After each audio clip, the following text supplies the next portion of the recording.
Well, that was not what we had planned, nor expected. We expected to play much better than that.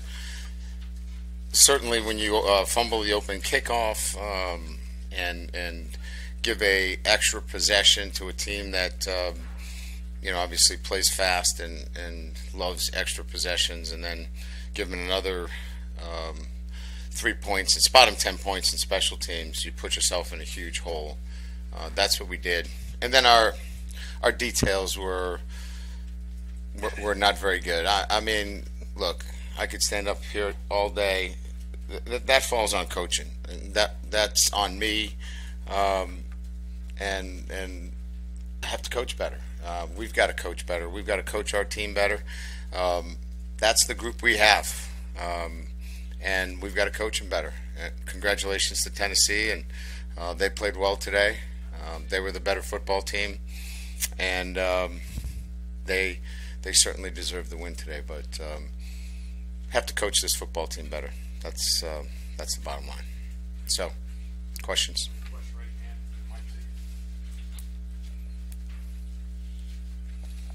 Yeah, Brian. In the first half, all the fourth down gambles, you just feel like you had to score points to beat Tennessee. Touchdown. Yeah, got behind by 10, and then couldn't match possessions at that time. We were within the analytical numbers too, so I was keeping an eye on where we were from that position. Once you get behind against a team like that, you're listening both to those and your opportunities to score. So felt like I needed to. Ryan, I guess first update, anything with Will Campbell and Garrett Dellinger? So Will, in our walkthrough, had an episode, and we really didn't know what it was. He's had a battery of tests. They've ruled out virtually, any life-threatening, serious, medical situations. He's still going to have a couple more tests done before he's released. So, obviously that's really a positive thing. I was told that some of it may be to do with some dehydration. I don't know that that's the only thing, but certainly that affected our team. The young man went down during a walkthrough, and EMS is called, and the ambulance is in your on your field. But our thoughts are with him, and you saw he posted an Instagram. He seemed to be doing pretty good there. Garrett Dellinger, took a blow to the knee. It's a knee strain. We'll get an MRI. He had a knee brace on, but that's the good news. But we'll get an MRI and have more information for you here in the next press conference. In the back of the cameras, Coach, what would be the determining factor to maybe try another quarterback at that position? And what are your assessments of Jayden getting the ball out on time in rhythm to move this offense down the field? So what was the question? Any thought to playing another quarterback? And then Jayden appeared from the field that I had to struggle getting the ball out in rhythm and on time. Yeah, well, we see it differently. Yeah, we think that the one part of the offense that was pretty good today was the quarterback. Yeah. Brian, what exactly happened on the opening kickoff? Looked like you and Coach Mullane were kind of running down, telling Jack to go to the other side, and then obviously. Yeah, so they had a kicker that could move the ball equally. At 30 kickoffs, 15 to the right, 15 to the left. So we wanted to set Jack to the side of the kick. Once the ball had blown off the tee, the guy that came to put the hold on the ball came from that side, the left side, so we knew it was going to go to the opposite side. So it just made sense to flip the two of them. And what obviously made a lot more sense was that they decided to kick into the wind, so it was going to be a short kick, and we wanted our best fielder in that situation over there. Unfortunately, it was a little too short, and Jack couldn't get up to it in a timely fashion. Hey, Coach, right here. The running backs in the game with 18 yards, but did it just make it tough for you all as an offense to stay balanced, to keep them off balance? Yeah. I mean, we had to throw the ball so much, obviously getting behind, and and I didn't mean to be short with you, but there's so many other things to an offense, right? Our left tackle went down. Our starting left guard's got a broken hand, and then he goes down. We've got a makeshift offensive line battling their tail off, and it's easy to point to the quarterback, but we got behind. He's got to throw every down. They know he's got to throw it down, every down, and so it's hard to be balanced, and it's hard to say, hey, it's one guy. As I said, we got to coach better. Our attention to detail and the details was not very good, and that falls on us as coaches. I wasn't apologizing. I was just being nice to you. Okay? So let's not get all huggy. Yeah, you're not getting invited to the golf outing.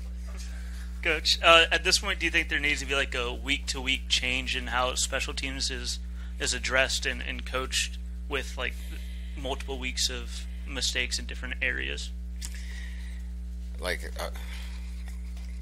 we're on double secret probation. I mean, it stinks, right? You can't give up points, right? I mean, Jack Bescher's the best guy we have. They put up a pooch kick into the corner.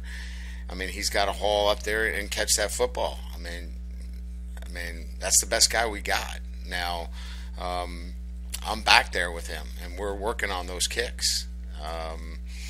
We didn't execute there. We outkicked our coverage. We bomb one into the wind. We give that returner about a 20-yard separation, and we don't get off. One of our gunners doesn't get off a block. He's the best guy we got. So we just got to coach better. I mean, yes, and maybe we've got to simplify some things. So we'll go back and we'll look at special teams, and we'll look if there's things that we've got to simplify even more to make sure that those mistakes, because you're absolutely right, you can't spot anybody 10 points and expect to win football games. Coach, after 2 failed fourth down attempts and then 3 incomplete passes, what gave you the confidence to go for it on fourth down going into the end of the half? Necessity. I felt like we had to make something happen in those situations. I'm not somebody that kind of looks at what happened in the past. I still feel confident in my group. It still was a green go scenario for us, and when we look at the analytics, so it was right on the edge. It was a 4th and 10 go. I think it was 4th and 10 in that situation. It was a go in our book. So again, I could have taken a conservative route there. I just felt like we needed to continue to be aggressive. Yeah, hey Coach, just on the opposite end, you guys have been pretty solid in the run defense, but just they were able to have some success there. Just what were you seeing in terms of what they were doing? Yeah, again, our details weren't very good. We didn't tackle very well. Again, I could give you a number of different reasons for it, but it falls on us as coaches. We have to communicate better. We missed some signals. That's on us. I mean, we have to have a better system where guys don't miss signals after we're double checking. They look, we look. We had a couple of those scenarios, and that's just, again, I don't want to keep repeating myself, but those are the guys that are playing for us, and we've got to get them to play better. Coach, over here, on the 4th and 1 after Jayden didn't throw the ball, whatever, I saw you discussing it or getting after him maybe a little bit. What was your problem with that, please? Yeah, we had one-on-one coverage, and he was waiting for the route to open, and my point to him was, it's 4th down. Give him a shot to make a play, and sometimes you're not going to get the receiver separation that you're looking for. You got to go make a play and put the ball in a position where maybe we get a PI, maybe we get a call. We had a couple of those, and he's learning about those. We had a 2-point conversion where You know, the plays break on the front pylon, the back pylon, and through the goalpost. Put it in one of those areas, and you got a chance to make a play. So that's what we're talking about. Coach has time for two more, Scooter. What is your thinking when winning the coin toss as to whether to defer or take the ball?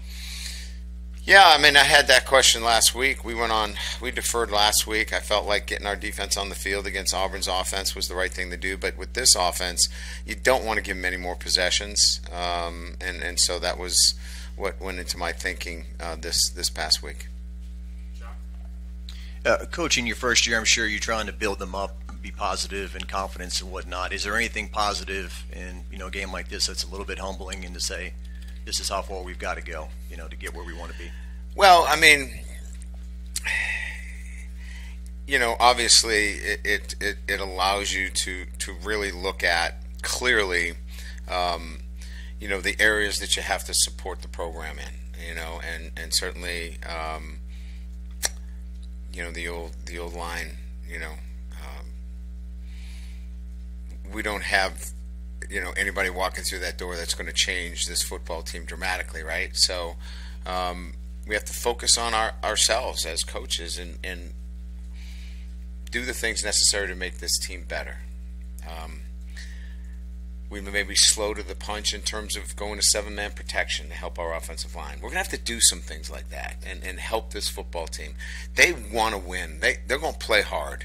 And so that's why, again, I'll say I like this team. I like the grit in them. I like the way they fight. We've got to do a better job coaching them. All right, thank you.